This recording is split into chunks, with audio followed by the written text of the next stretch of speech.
I knew we were going to be moving and that I was going to have to be absentee. I didn't go into it with that mindset and with that goal. Can you share a little bit more about your experience being an absentee owner? That is, when you had your manager taking care of everything for you.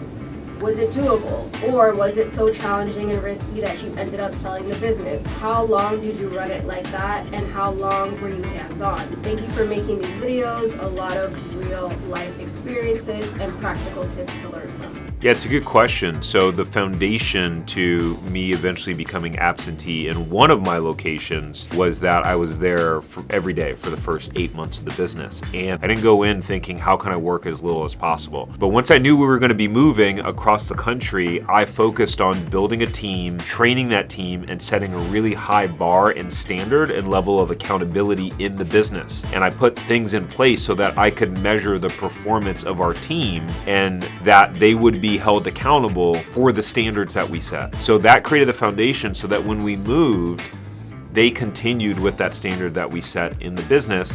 And the structure of how I handled that is I let my manager run and operate the business. I let them do payroll. They did bank deposits. I trusted them, right? Hire someone you trust them to do everything in the business. And then we would have a weekly meeting where we would look at the numbers and KPIs that they were responsible for. Now, there were some things that would happen in between that if we had to, fire someone or if something wasn't working in the store. But overall, that's how we handled it.